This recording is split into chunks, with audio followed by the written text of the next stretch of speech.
Hey everyone, welcome to another adventure. My name is Dustin Porter. Right now I'm in the Chilcotin region of BC, on location at the spot from the book called Three Against the Wilderness. If you haven't read it, I really recommend it.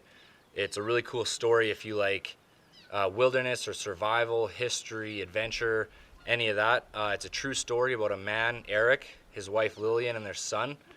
They moved into the middle of nowhere, I guess you could say, in the heat of the fur trade. When Eric met his wife Lillian, before he married her, he promised her grandmother that he would bring beavers back to this area because it was the heat of the fur trade and the beaver pelt was worth so much. They were hunted pretty much to extinction in this area, and it ended up being really bad because all the beaver dams started to wash away and all the water just washed away. There was no water for irrigation to grow anything, no water to drink for the animals, and farmers were just, all the cattle, everything, they were just dying. So it's a really cool piece of history. Him and his wife rebuilt the beaver dams by hand. They were gifted a pair, a male and a female beaver, which they put back into the wilderness here and slowly brought the population back, and now this place is flourishing again. I can actually see a beaver swimming in the lake behind me. I'll zoom in once I'm done here. That's pretty funny. So yeah, if you haven't read the book, I really recommend it. Yeah, it's just a really cool story, and the trials that they faced, the wilderness, the animals, the weather, everything. So I'm here on the spot, so let's check it out.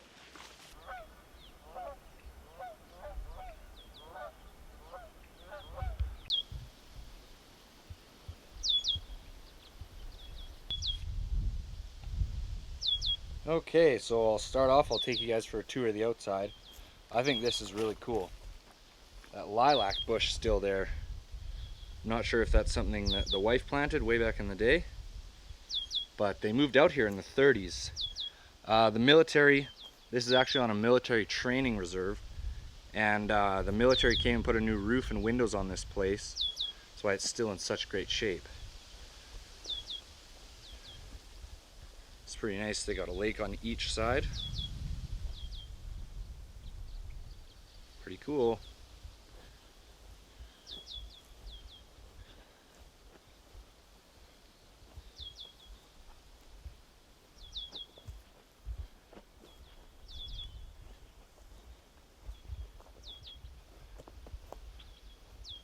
I know they did have two homes, I think, on this property, so this could have been the other home, or it could have just been a little shed or a shop. There's an outhouse, and the other building on this property is way over there, so we'll check out the inside of this one first and then go check that out. Alright, so this is the main room.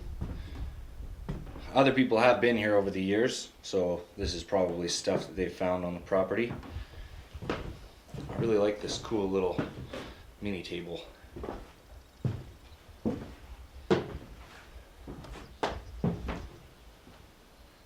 I don't think this is period correct, this table, but this bottle is.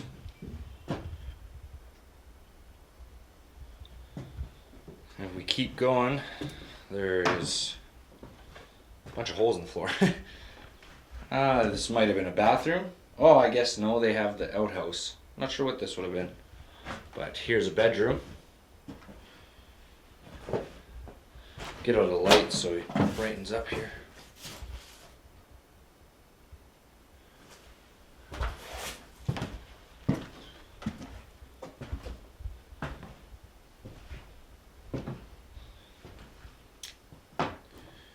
Here's the kitchen.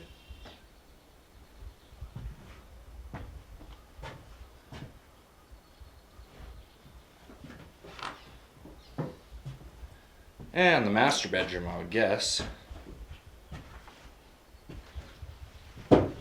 Cool closet.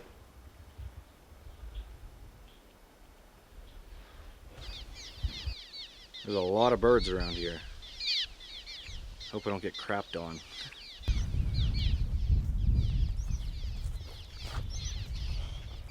Alright, so Just getting to this other building here.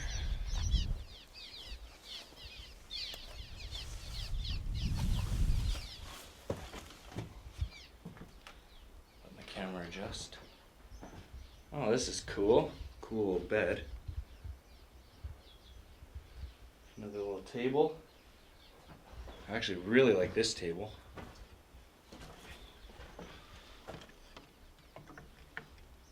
Yeah, that's not a drawer.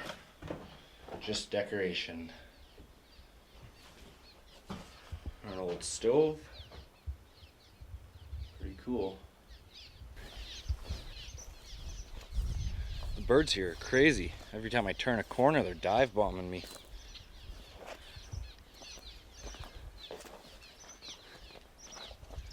Well, there's the outhouse.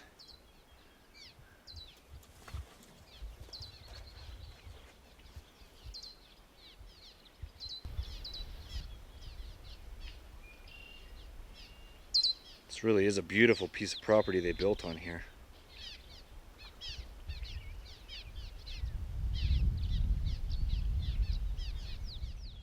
Well, that was the main property. I'm going to take a little walk here, go down to the other home or shop or whatever it was, the other building over there. One really cool thing about this property is when they built here and started to plant food, they discovered that the soil here was, I don't know if you'd call it infertile, but couldn't grow anything on it. So what they actually did was they caught squawfish out of the lakes and littered the whole field and everything with squawfish and fertilized the ground. Pretty incredible. Well, if you look closely right here, you can actually see the original road coming in. And there's a round pen for horses. And that other building is just over there.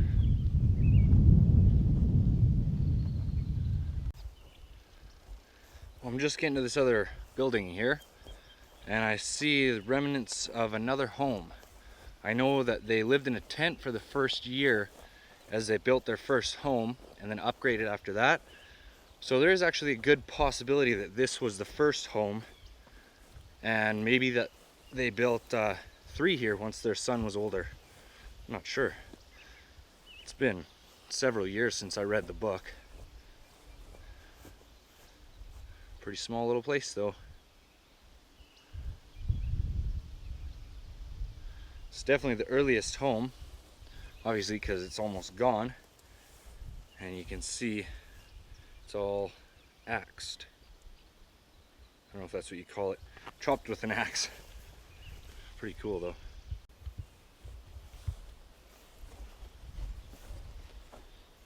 Alright, so this is the last building here.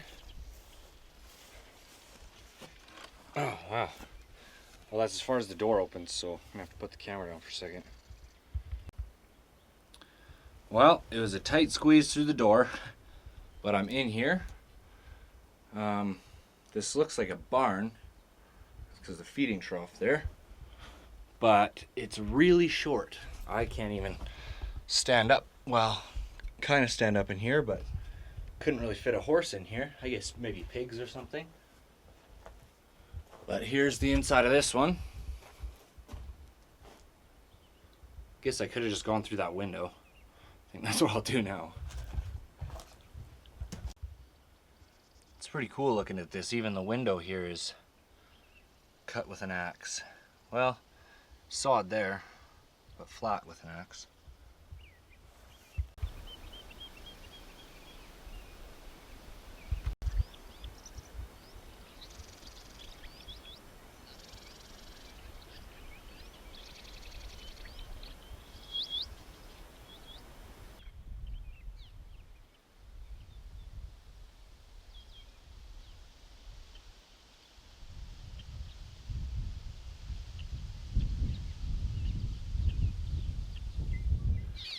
Well, you guys, that pretty much covers everything here.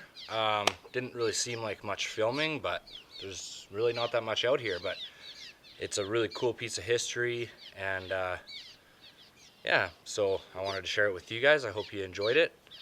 To a lot of people, it probably sounds crazy that somebody would want to move into the middle of nowhere and not, it wouldn't even really be called living, it's more or less surviving. But I bet that this family lived a really peaceful life and a really happy life out here, and to me that's pretty special.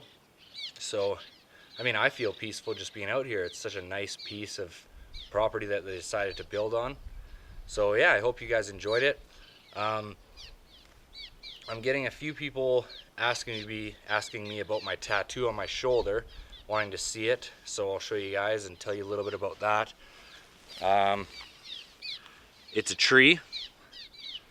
Sorry, it's kind of hard to, everything's backwards in my screen here.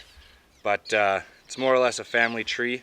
Everyone in my family is getting cremated, as far as I know. My grandfather passed away in 2009.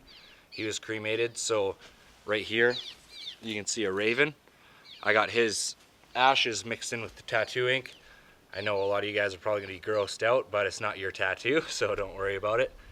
So yeah, as my family passes away and gets cremated, they'll be added in throughout the tattoo with their ashes in the ink. So I enjoyed that question actually. I hope you guys enjoyed the video, and I'll see you on the next one.